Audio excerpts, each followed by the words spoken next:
Hey, as we get started, we're going to be continuing on in our series through the Blessed Rhythms. I'm jumping in just full speed, so you guys are welcome.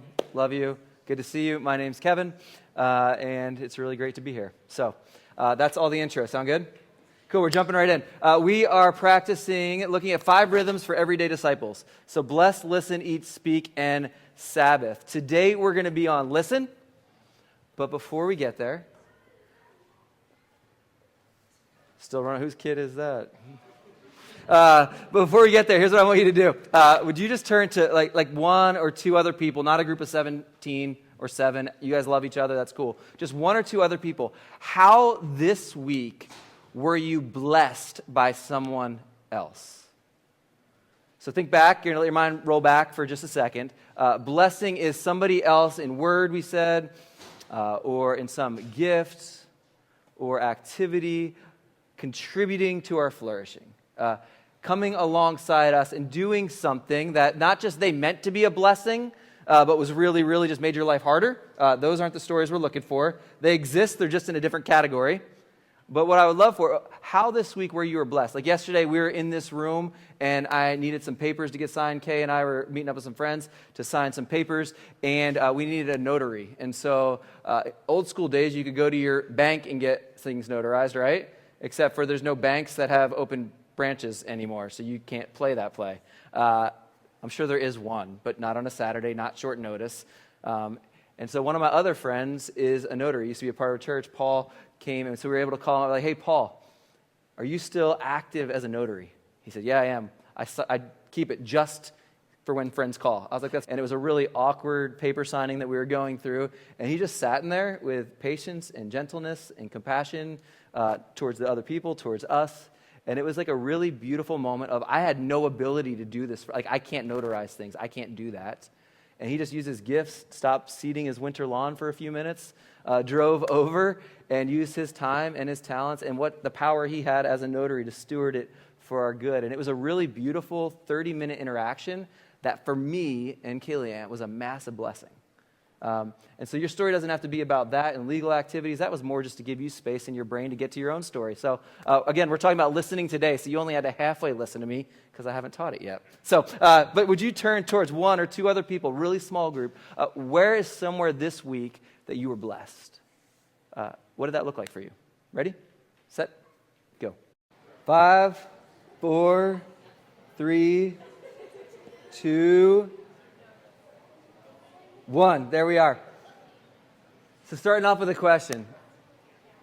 Statement first, then question. As a church, we believe that God has called not just a few select people to be active about the work of making disciples.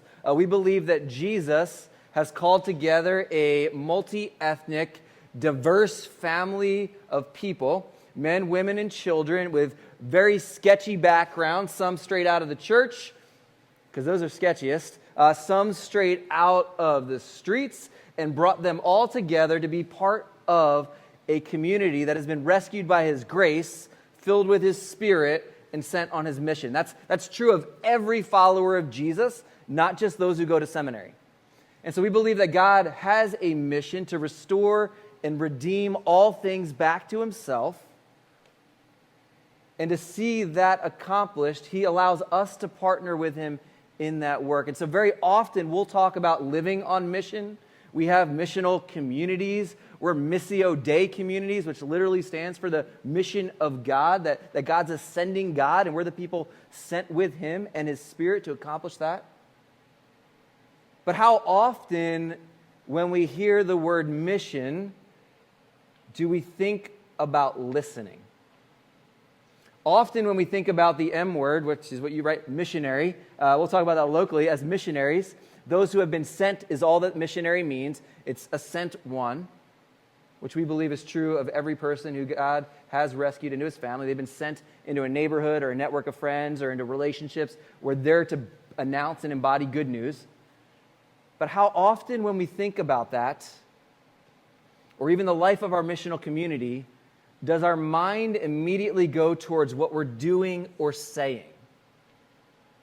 Like when you say, what does it mean to live on mission? Our first response is often, we do these things. We say these things. But how often do we think listening? I'd argue that one of the most definitive marks of a disciple of Jesus is their ability to listen and respond to his voice in contextual ways.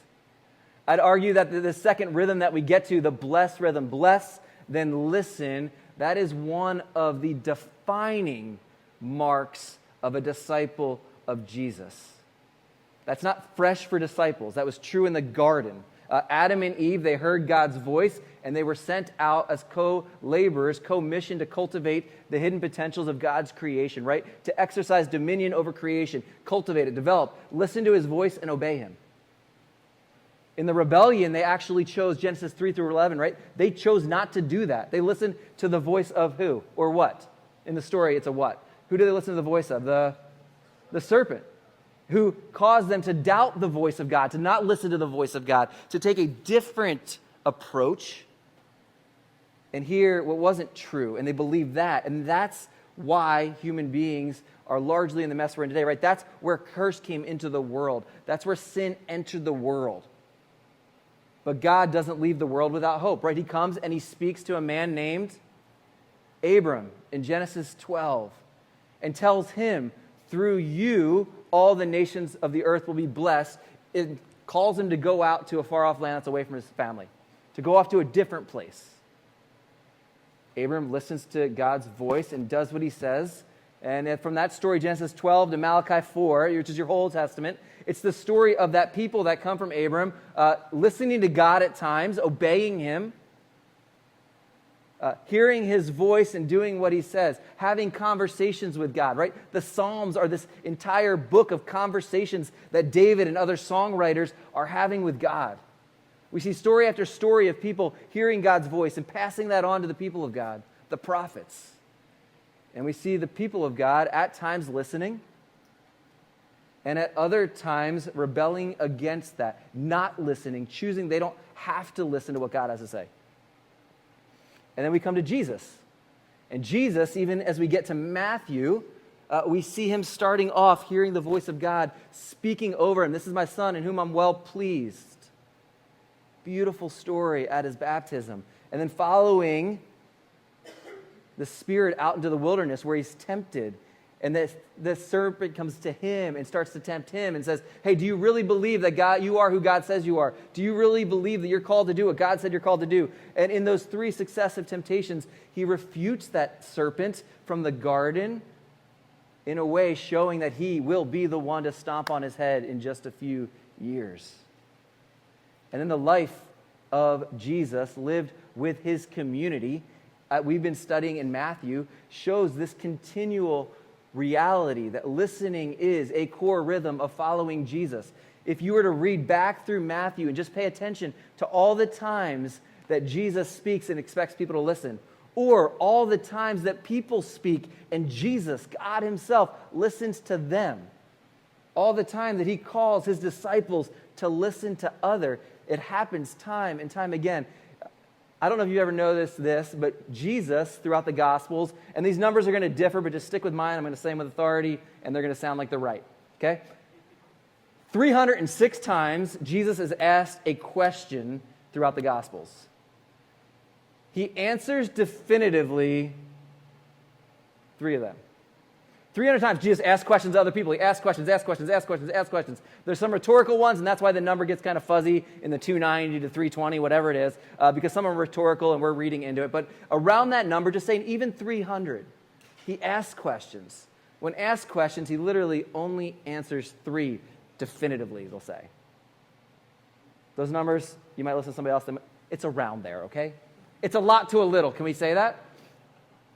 Let me ask you this question. You can answer me. Maybe we'll take a few answers. But why do you think Jesus spent more time asking questions than giving answers? This is Jesus, God's own Son, the Messiah, the one who we often says he has all the answers. Why do you think he spent more time asking questions than giving the answers? What comes to your mind? Yeah. We're gonna do like 3. So if you want an answer, throw your hand up quick. I think questions draw out the interior and the heart, because Jesus often didn't just care about the external, right, but what was on the inside. I think questions just help draw that out. That's great.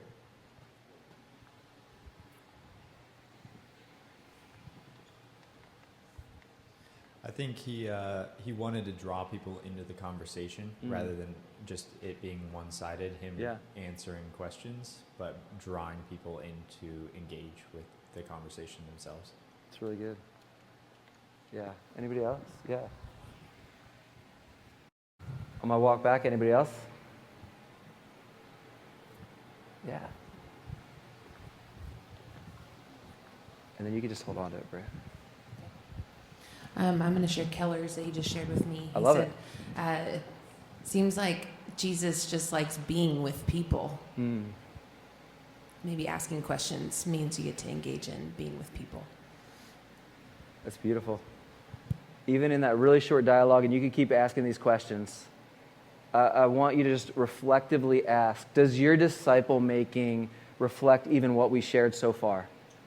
That we like being with people, that we care to have them be a part of the conversation, that we want them to actually know more about God and not just get the right answer.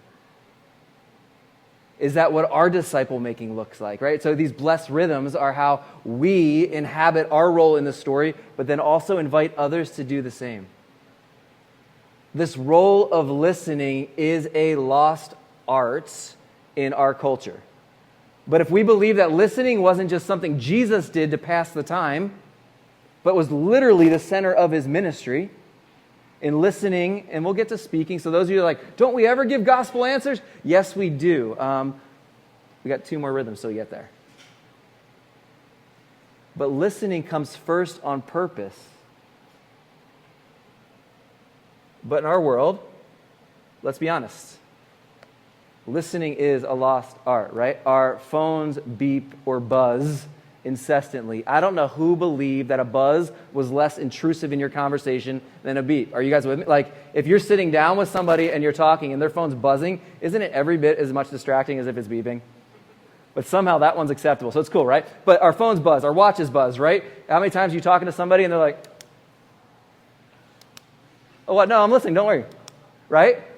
No, it's cool. Don't worry about it. No, I'm here. When we started Missio, I used a BlackBerry. iPhones weren't out because it was 2008, and they weren't out yet. And so 2007, they weren't out yet. And I literally, because cell phones weren't, they had just gotten all the email and all that stuff on it. I had a BlackBerry Curve, which some of you won't care about, but the back of that was actually a little bit curved, and it stood on your, it would sit on the table, and you could spin it. And that wasn't the design intention, I don't think. But I am not kidding when I said I was so distracted in playing this church that I had a hole in the back of my phone from spinning it as I talked to people at different coffee shops or places. Like, it wore through the back paint on the cover in a way that I got a new one because Leslie's brother-in-law worked for AT&T and could just hook us up with new phones. And so I needed a replacement phone, not because it was buzzing so much, because everybody didn't have that tech, but because I was playing and fidgeting with it so much, it wore through the back of the phone. Our TVs are always on. A show is always in the background. People interrupt. Or we're often thinking about what we're going to say next before the person in front of us has finished what they've said in the moment. I gave a few reasons. I would love you to not turn towards each other, or we're not going to answer us back, but reflect. Why do you think we become so bad at listening? What is it that gets in the way for you?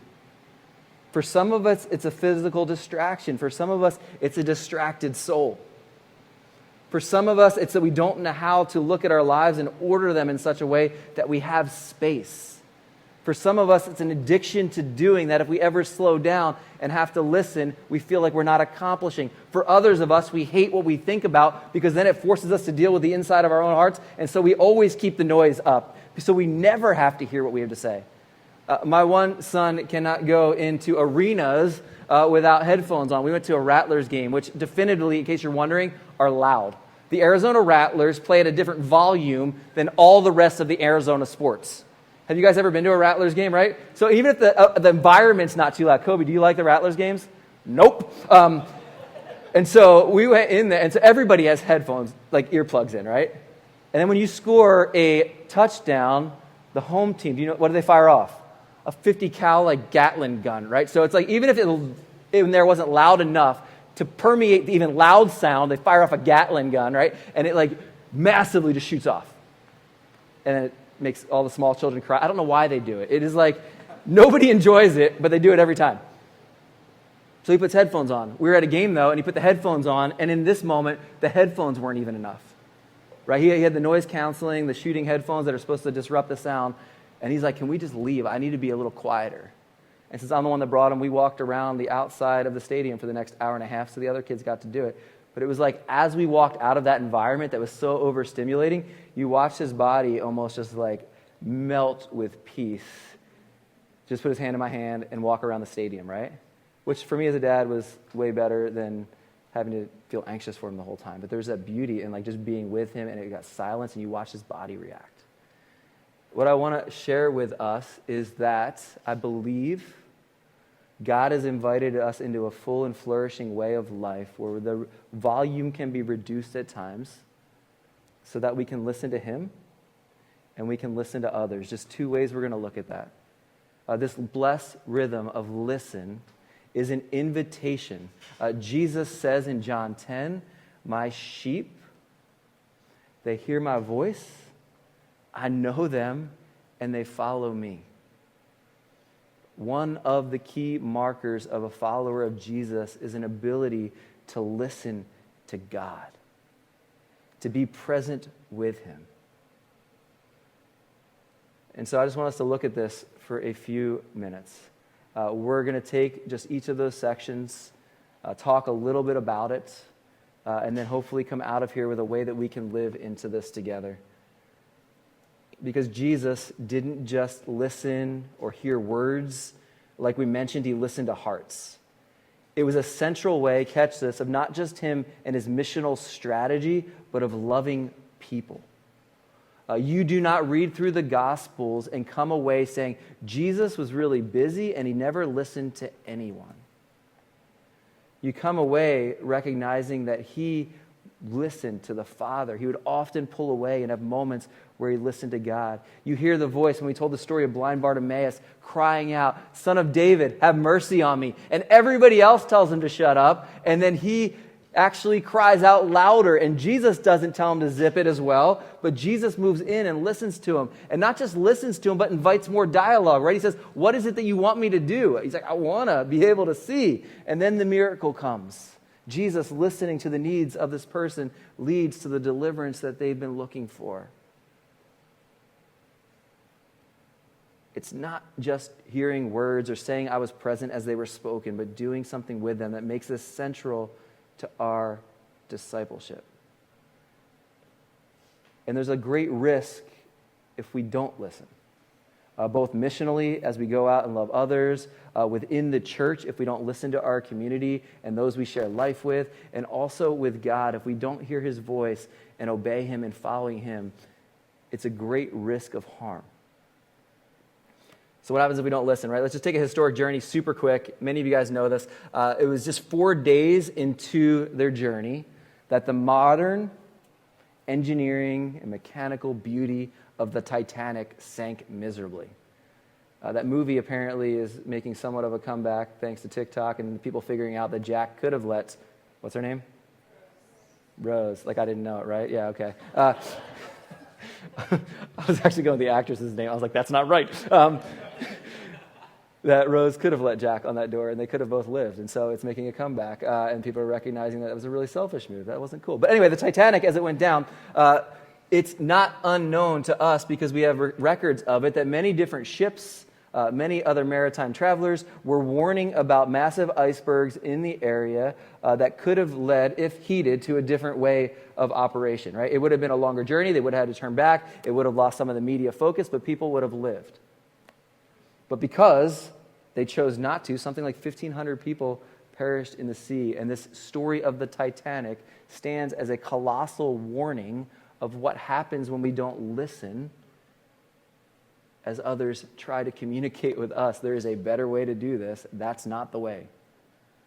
There's a more flourishing way to live. There's something going on. Pay attention. And that story in a snapshot lets us know not listening isn't neutral. It actually leads to our devastation. So what does that look like? Listening to God, let's jump in. If we want to be good listeners to others, we need to start by listening to God. You can't pour out of what you don't already have, and we need to be present with Jesus. A key part of that is going to be sitting in silence. Some of it is sitting with community. All of it is listening to the Spirit. Some of that is in silence, some of it is in community, but in both of those, it is listening to the Spirit. And I get that that's hard to do, but we have to contend for it. To ask us the question, to reflect for just a second, how are we creating the space to hear from God? Are there moments where everything is silenced and we get some space, not to talk per se, but to be with God? We talked about this when we did our prayer series. All of our prayer is not meant to be asking questions. All of our prayer is not meant to be, God, will you, God, will you, God, will you, God, will you. That is a stage of life, but it's like a childish stage of life, right? Our kids at the beginning are like, will you, will you, will you. We have an infant living at our house, and he asks, will you, will you, will you, by screaming. You guys have heard him. It's cool. That's the cry that we hear. Whenever he wants anything, it all sounds like that, and that's not wrong. That's the stage of life he's in. As we grow as disciples, though, there is more to life with Jesus and listening to God than just us offering up a bunch of prayers and then walking away. The invitation of Jesus is actually to be with him. Tom Ashbrook, he's a local pastor who pastors pastors. He is a spiritual formation society. He says this in one of his books: prayer is not just about asking, it's about being with God. There's an invitation to hear from him just by being with him. You could imagine in a marriage or a dating relationship or even just a friendship, if somebody stops hanging out, any of those three relationships, and you're like, yo, why'd you stop hanging out? And they're like, I didn't have anything else to learn from them. You'd be like, that's not a friendship, it's not a marriage, and it's a really bad dating relationship, in case you're wondering. Why? Sometimes the point's just to be together, to spend time with one another, to hear the thoughts that are raised as we sit in silence. And for us to recognize God is doing the same with us. 5 different ways that we can listen, and these are each going to be short, but see if one or two resonates with you. The first is Scripture. God has spoken in Scripture. We get a chance to read what the Spirit of the living God wanted recorded throughout thousands of years of human history. There is a beauty to that. Scripture is a primary way that God speaks. Are we spending time with him or just waiting for an app to shoot us a verse so we can read it and swipe it for the day? We can't step into knowing God and knowing about him and spending time with him without the stories of Scripture, because that's where he reveals who he is. I would encourage us, spend time, not to check off boxes, but as a way of life. Spend time with him in Scripture. Secondly, in prayer. That act of slowing down and listening to God. There's going to be an invitation later this week to practice that. But to create some space, shut the notifications down, and be present with God. Yes, you can ask things, but also just being with him and seeing what comes to the front of your mind that he wants to talk about with you. And you're like, but it's all my distractions. It's like, talk about them with him. You don't have to ask him for a list of things. Talk about it. Listen to what he has to say to you. Create space and spend time with him. Can God speak in the noise? Yes.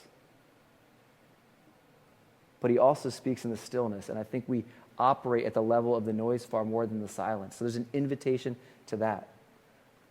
God speaks through community. And so sisters and brothers who are also following Jesus are a key component in hearing the voice of God. In creation, have you noticed in your reading in Matthew how many times Jesus references things that require you to, as my kids say, touch grass? Like you have to actually get outside and be in the world. You can't just be in a digitized place and expect to hear all that God has to say to you. There is something about the created order that is meant to elicit this conversation with God. Deb said it as she was hiking. Did you hear it? It's just natural, right? I'm hiking and I'm talking to God, and we have at it because that hurt and I didn't know I wanted to do that again, and we need to talk through that. Like in creation, God speaks to us in the grandeur of mountains, but also the dusty desert trails. Like walking around the streets of our cities, also matters, right? Being outside in the cool of the day and just feeling that wrap around you with a warm cup of coffee, there is something special in that. That campfire that you sit around. Having those conversations with God in those spaces. In the Sermon on the Mount, Jesus, right, he says, consider the lilies or consider the birds or the mustard seed plant. Like the only way you can know what those things are is if you are out in creation. And I would encourage you, be spending time out in the world that God created, not just in coffee shops for conversations with him. Coffee shops are great. Y'all know I believe that. Creation is fantastic as well. Make sure we get into those spaces because God speaks in powerful ways. When you sit and you consider, there's something beautiful, even if you just consider like one piece of creation and look at it and ask God, what do you want to teach me through this piece of creation? That practice is life-changing. It can be a spider making a web, and you'd be surprised the messages and the sermon that Jesus wants to preach to you. Do it. Look at a leaf. Go out and look at the stars tonight. God, what do you want to teach me? That screen's out. We're going to keep going. I missed one, didn't I? And then missionally, listening in a way that we have to listen to our context as well. So when Jesus is sharing to us, when God is sharing to us, listening as well for, is there anyone else that he wants me to share this with? We don't listen so that we can share. Like, it's not like, I don't have anything to say, so God, will you give me something to say? Let's do this. But as he shares things with us, it's often for the sake of others as well, which leads us to the other one in listening to others.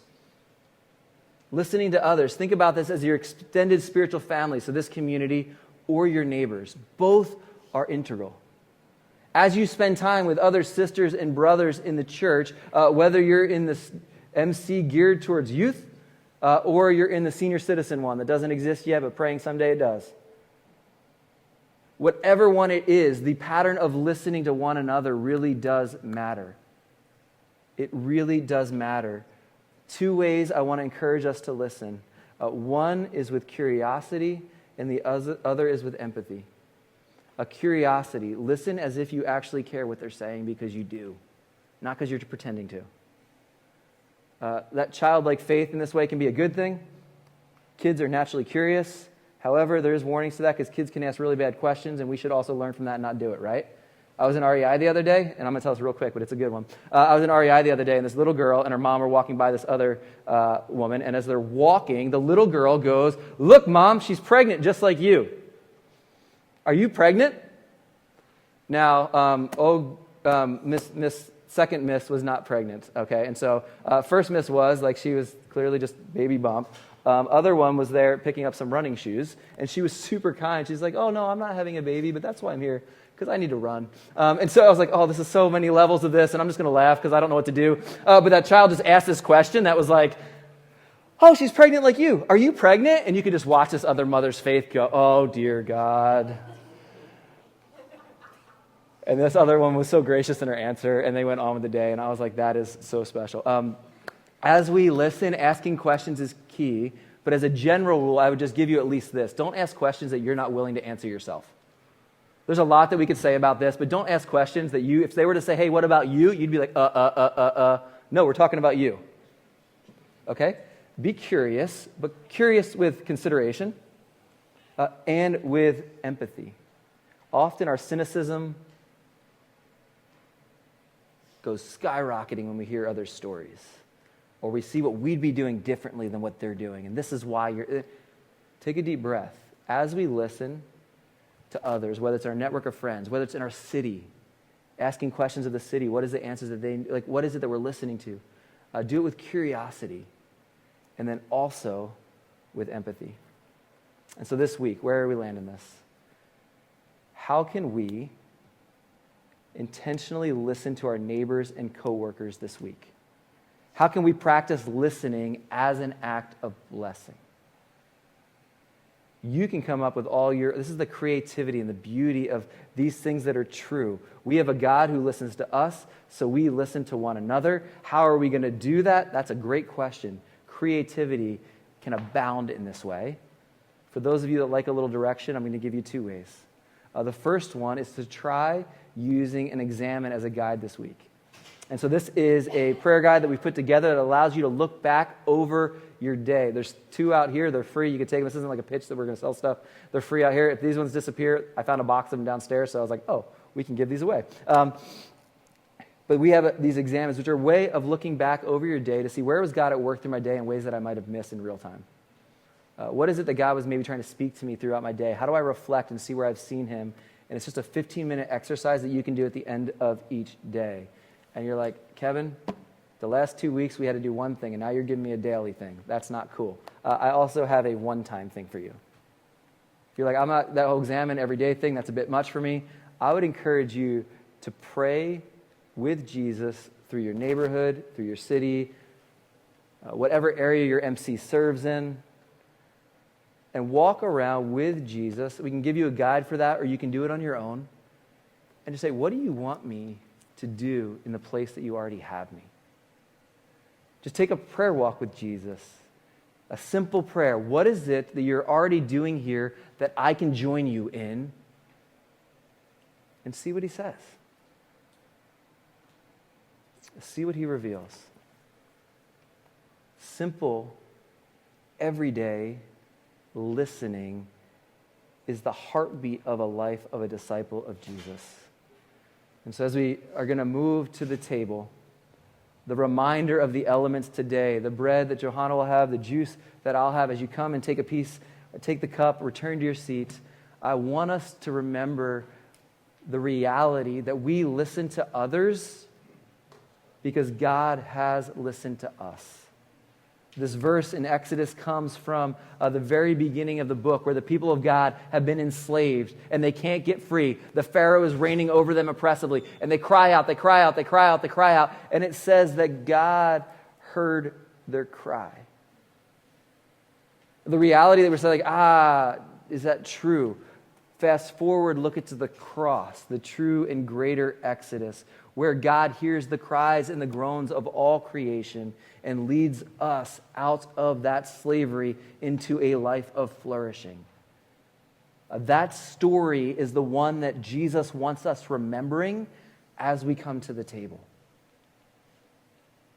And so you take that piece of bread, let it remind you of his body, which was broken for you, as he led us to freedom and flourishing. As you take that cup, it reminds you of a new covenant of God hearing the cries of his people and making a new promise with us. And joyfully receive that gift. As you return to your seat, we'll take communion all together as a family.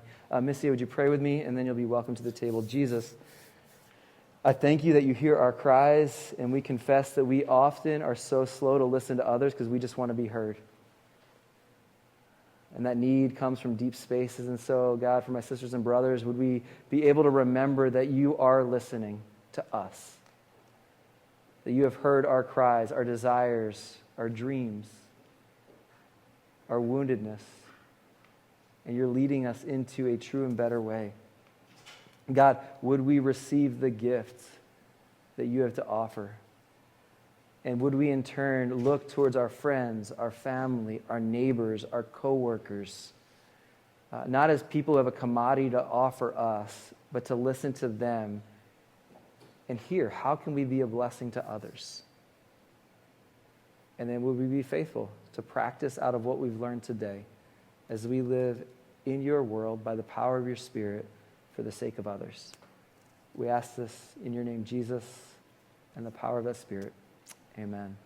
Missy, if you're a follower of Jesus, you're welcome to the table.